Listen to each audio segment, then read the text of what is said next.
on the main stage from Germany, we will have a grand tour of Japanese automotive with Christoph Rosser. Hello, Christoph. Oh, thank you for having me. Yes, I Grand will I will Tour. leave you there on stage. Bye. Yes, Grand Tour of Japanese Automotive. Basically, some years ago, I visited all Japanese car makers, at least one plant each, and I want to show you some of the things I found, some of the differences, some of the similarities, some interesting tiny bits here and there, and give you an overview about how the Japanese make cars. But first, very briefly on myself, name is Chris Rosser, and my claim to fame is that I worked for Toyota for 5 years in Japan. After that, some time at McKinsey and Bosch, and now a professor in Karlsruhe, always focusing on lean manufacturing.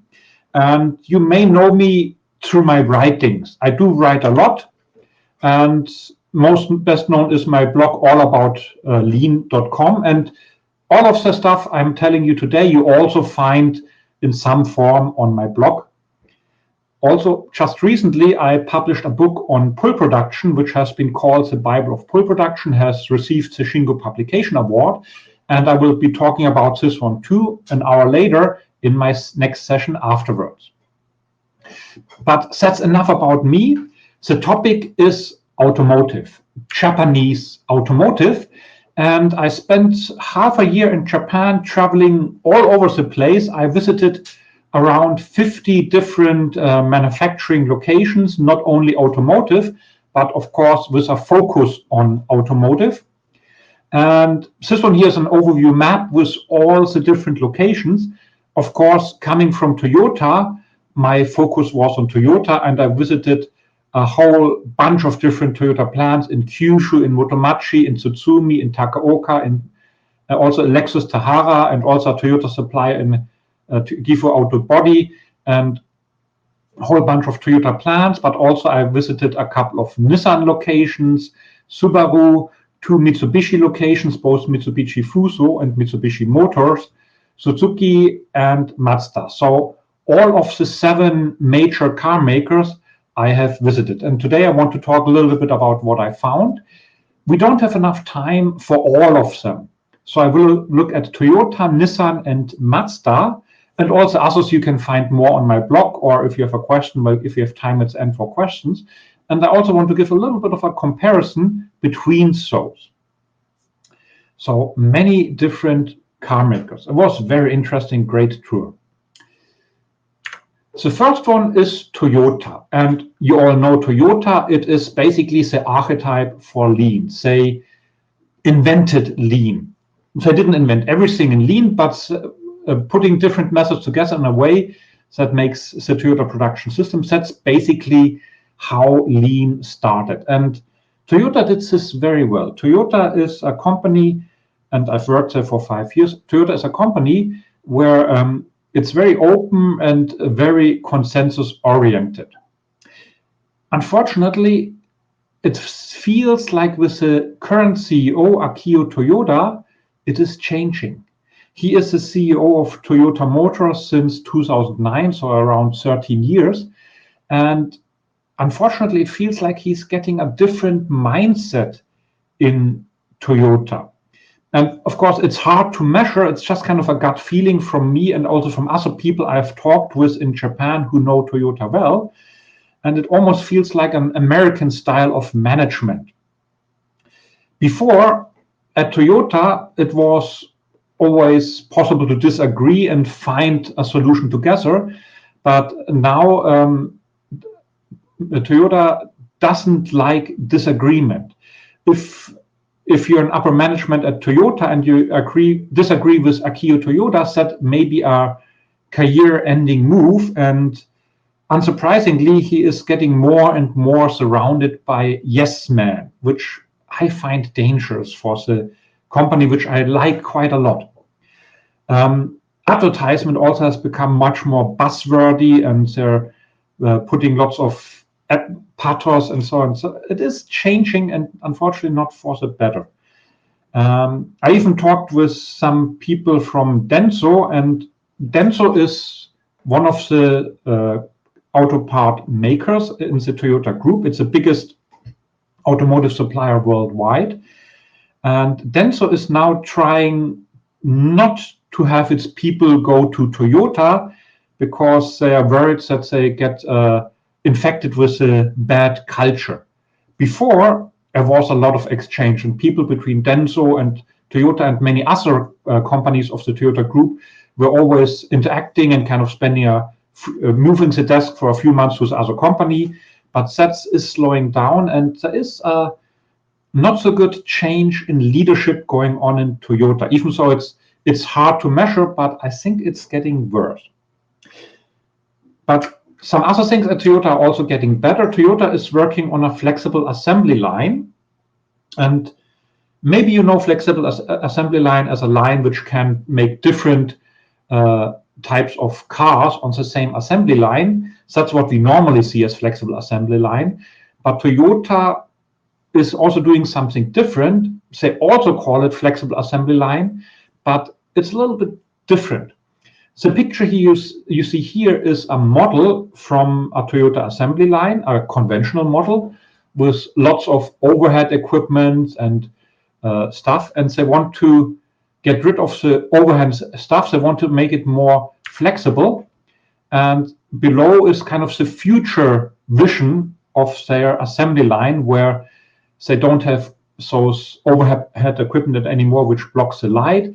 They also want to become more flexible so that it's moved around quicker. Nothing is permanently installed with a hole in the floor. It's just kind of bolted down. If you don't need it, you remove it and put something else there.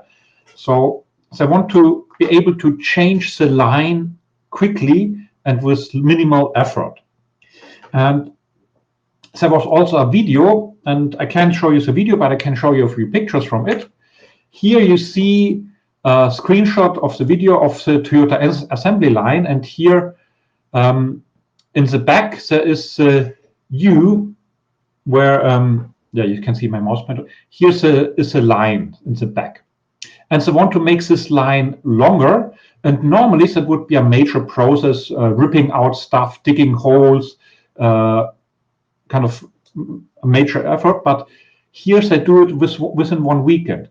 That is the line at the end of the week, and then they start constructing it, and a little bit later that's the new line. Now it's a few steps longer, and all of that is removable. For example, the turntable you see here on the end, before it was a hole in the ground where it's installed. Now it's just bolted onto the ground, so it's much easier to move and remove, and that takes a car and just moves it around to the next segment of the line to go back. So one of the things they're doing is trying to get flexibility in their assembly line to make it easy to move and remove. So much for Toyota. Next company I would like to look at is Nissan. Also very big. And what surprised me was that they are even more efficient than Toyota. I will have a little bit of data later, but much more efficient than Toyota. And what surprised me too was that, well, all the other car makers felt like a very Japanese car maker. It had all a similar look and feel, but Nissan was different. Nissan felt like a European or American car plant. It had a very different feel. It's hard to pin it down, but for example, maybe you know those Bosch Rexroth profiles, those aluminum profiles which you can use to make structures, and Nissan used those extensively. Also, other Japanese car makers had round profiles which are much cheaper and easier to assemble, but in Nissan it felt all more expensive, more refined, and in the other car makers it just needed to work. So a very different feeling compared to all the other car makers in Japan I've visited. It's also much more automated than Toyota. It's much more a drive towards robotic. Interestingly, this international feeling, this Western feeling of a Nissan plant dates back quite some time. And here are two of the major Western influences. One is William Gorham, which was during the founding time of Nissan, he was the chief engineer, and he's still revered at Nissan as one of the key influences. And he brought a lot of Western thinking to Nissan already during its founding times. Actually, later he even changed to Japanese citizenship, but that was a Western trained engineer which had a major influence on Nissan. The person on the right was the CEO of Nissan and some other car companies, and also brought a very Western influence to Nissan. He's no longer the CEO. There was some very strange things with Nissan and Renault being together, and Renault wanting sort of to take over, and Nissan fighting against it, and kind of having all kinds of accusation of tax fraud. And he was arrested or under house arrest in Japan, and then was smuggled out in a box by some people. So he's no longer in Japan, but is now a fugitive. It's a weird story, but yeah, while he was still CEO, he had a lot of influence on Nissan. One of the plants I visited was Nissan Fukushima. And you may remember Fukushima from the nuclear power plant and the big earthquake and tsunami, which happened in 2011. And this plant was also damaged. And one of the interesting things here, that's a picture from shortly after the earthquake.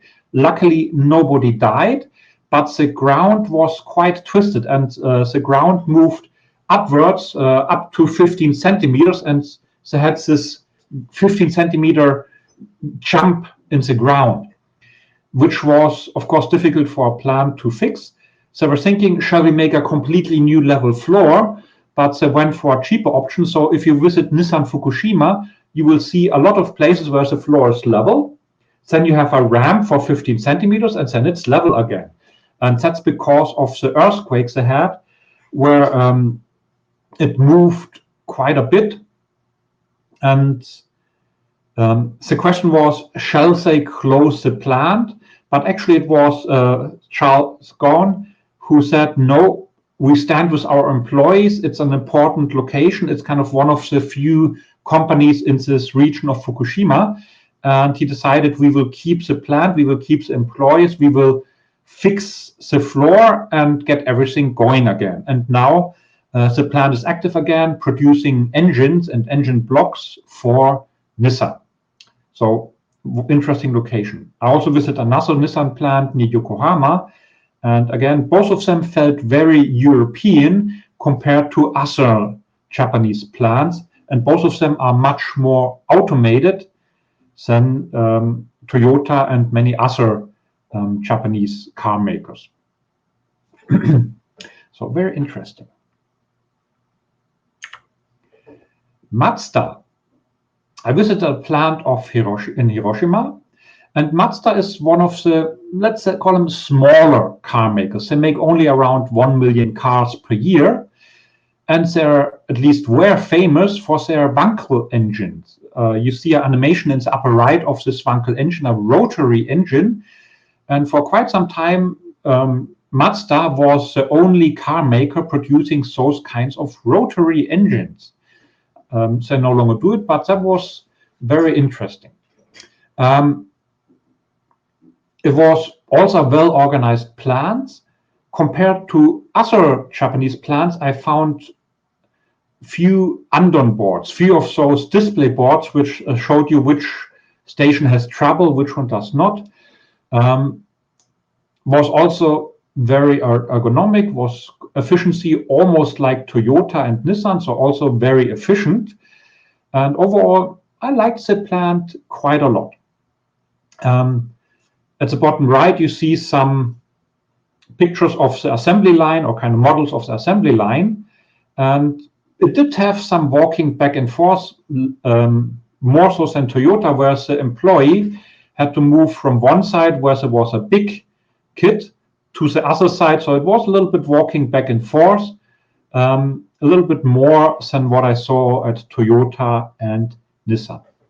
But Mazda is kind of famous in Japan, and it's seen as a benchmark for one certain aspect of their company.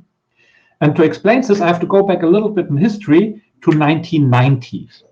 And in 1990, Mazda made pretty much a textbook case of how to drive a company in the ground. Somehow the leadership believed in a multiplicity of brands, not models, but different brands. In addition to the Mazda brand, they started an Autozam brand and wanted to make 8 new models for Autozam. They started a Unos brand where they wanted to make 9 or introduced 9 new car models.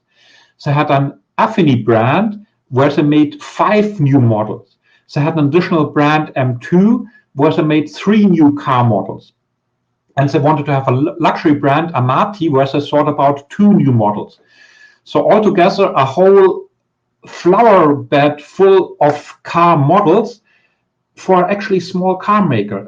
Again, they're making 1 million cars per year. It's a smaller one. And the design and development department couldn't handle it. It was just going bust. The company went almost bankrupt. I wasn't sure if there would be a Mazda in the future because they invested in so many different new models which had to be developed and tested and everything, and they couldn't do it. So it almost went bankrupt, and it was a really, really painful time for Mazda. But as we know in Lean, painful times are best for improvements and for changes.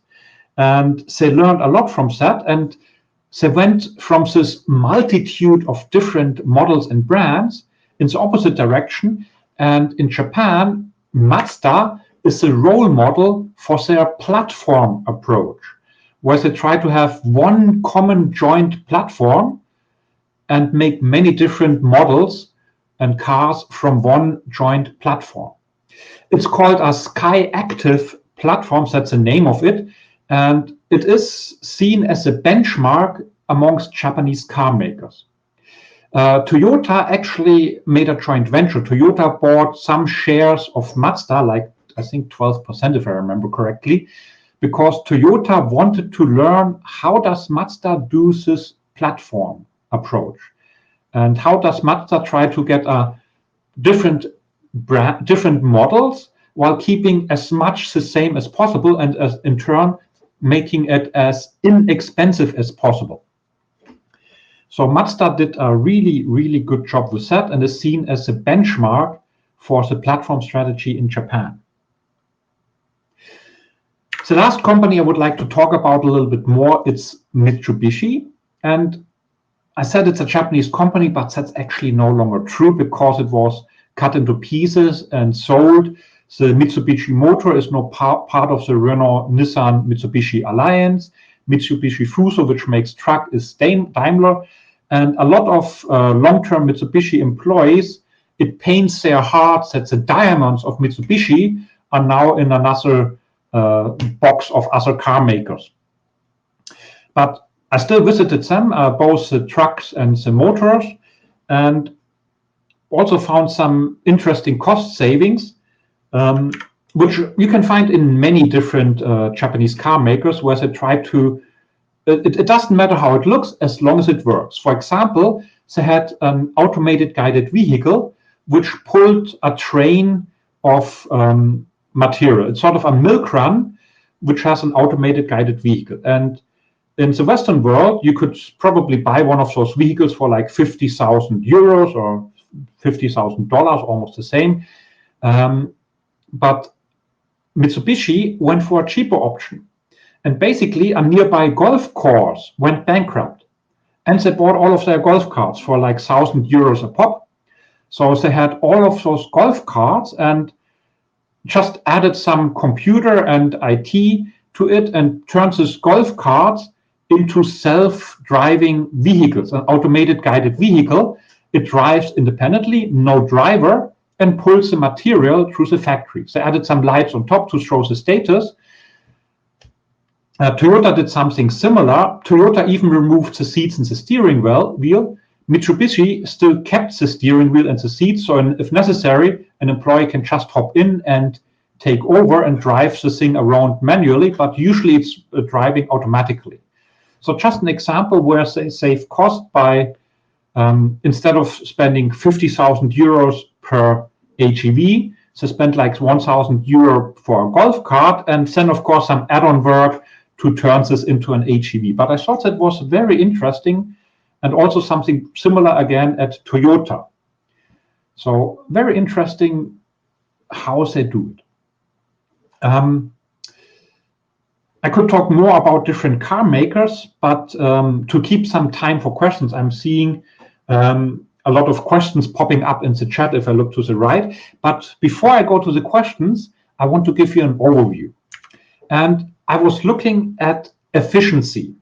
And I have a very quick and easy way how to measure efficiency. Basically, I count employees and what they're doing and try to estimate, is the employee adding value the moment I look at him, or is he not?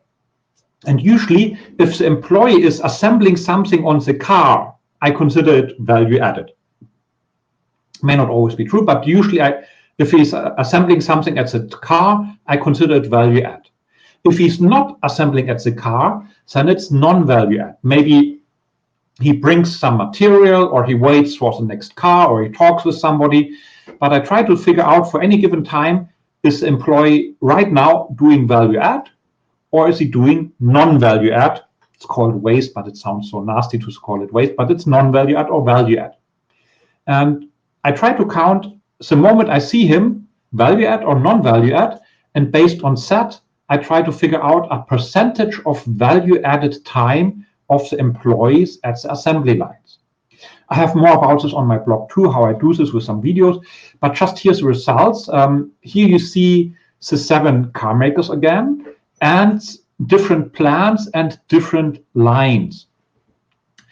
And for example, we have Tahara, the final assembly line, Kyushu final assembly line, Takoka engine line, and we have some dashboard assembly. We have somewhere an axle assembly, a door assembly. We have some trucks, Kawasaki trucks by Mitsubishi, and Kumamoto, they're making motorbikes, not cars, but otherwise very comparable, and was trying to measure the efficiency. And unsurprisingly, Toyota on average had an efficiency of almost 70%. So 70% of the time, the employees at the assembly line were adding value. In the best plants, Tsutsumi final line, it was almost 80% value added time, which I find incredible. So Toyota, of course, very, very good in efficiency. What surprised me was that Nissan was also extremely good. And in average, Nissan was even a tad better than Toyota. So Nissan was even more efficient than Toyota based on the data I collected. And Mazda, also good, not quite as good as Toyota, but good. Suzuki, then Honda, Mitsubishi, and Subaru was kind of the least efficient one with like 45% value adding time. And if you run a company, just imagine having either 45% value adding time or almost 80% value adding time. It means you can produce the same stuff with half of the employees or half of the time. So here you see how much time Toyota invests in becoming really, really efficient. And I always love watching Toyota assembly lines because they put so much effort in there to make it smooth, to make it efficient, to reduce waste of all kinds. So that's very interesting comparison. Western car plants are usually around the 50% mark. I've seen car plants which were as low as 30% in the Western world, but usually around 50%. I also looked at number of people or a group of the team sizes, and it seems also the smaller your team size, and Toyota has like teams of 5 people, the more efficient you are. But yeah, very interesting. I could talk for this for hours, but we don't have the time. So overall, very interesting tour, very diverse companies, different strengths and weaknesses, but now we would have time for questions. And I've seen lots of questions in the chat. And since I'm moderating myself, I'm just looking at the chat. One question I see, how did the Japanese Automotive Association react about your slide on the efficiency comparison? Frankly, I don't know I'm not sure if they've seen it or not. I didn't contact them, but it would be interesting to see. Question above, can we compare different kinds of lines? Going back to that slide, we have kind of pre-assembly lines, dashboard, engine, axles, and doors, and we have final assembly lines. And usually, in most companies, the management attention is on the final assembly line. So final lines are always a tad better than pre-assembly lines, but that would be kind of some comparison. So fascinating. Production system at the Tesla Gigafactory. Oh, that's another question. Elon Musk, yeah, he's just trying to drive Twitter in the ground right now. I don't know too much about the Tesla Gigafactory, but it seems that they tried to do a lot of automation and really failed. And Elon Musk even twittered, before he owned Twitter, that human work is underrated and it's much more important. It was a mistake to do all automation. Toyota figured that out already quite some time ago. And if I go back to this line, they try to remove robots. And if they have robots, they try to make them mobile. So if the robot has a breakdown, they can just pull the robot back and have some people take over while they fix the robots. And Toyota is trying not to do too much robotics. Toyota puts value on working with your hands. And I'm just, next week we'll have a blog post on Takumi, on their master craftsmen, which teach robots how to do proper work. So very interesting. So looking for more questions. Again, about Toyota, do you think this change in leadership approach is the reason Toyota is falling behind innovation compared to their competition, especially with full electric car? Very good point. Toyota is a little bit behind on fully electric cars. Toyota believes hydrogen fuel cells is the right answer. And I don't know how much of that is a decision from the very top, but I wouldn't be surprised that Akio Toyoda just said that is it, and everybody who disagrees can find another job. So it could be that this limits the innovation. Compared to a few years ago when they developed the Prius, which was the first gasoline electric hybrid which was successful on the market, the Prius, the goal was to make a 3-liter efficiency car. And they started out with 80 different types, from super efficient diesels to gas turbines and everything. They had 80 different engine concepts, which they then narrowed down to the top 30. Did a little bit more research. This top 30, they narrowed down to the top 10. Did more research, narrowed it down to the top 3. Did some more research and testing and stuff. And finally narrowed it down to the number 1, which was a gasoline combustion engine with an electric hybrid. And that was the most promising one, and that's what they did. So personally, I think hydrogen cars could work. The problem is the infrastructure, and Toyota alone is not big enough to establish a hydrogen infrastructure. And if there's no infrastructure, it won't really work. I see if we have maybe time for one more question. Do I know about the differences in the product development side? Unfortunately, that's not quite my expertise. So I don't know so much differences in product development. Apologies. So 1 minute left. Or yeah, well, I think time is slowly getting up, but it was a very great tour about the different plants in Japan, and I've visited some more. And again, on my blog, you find blog posts to all of those and more. So I hope this was interesting to you. Thank you very much for your attention. In half an hour, I will have my next presentation about pull production. It's one of the paid sessions, but if you're interested, looking forward to see you there too. So thank you very much, and I hand over to the next presenter. Here, yeah, thank you. Thank you, Christoph.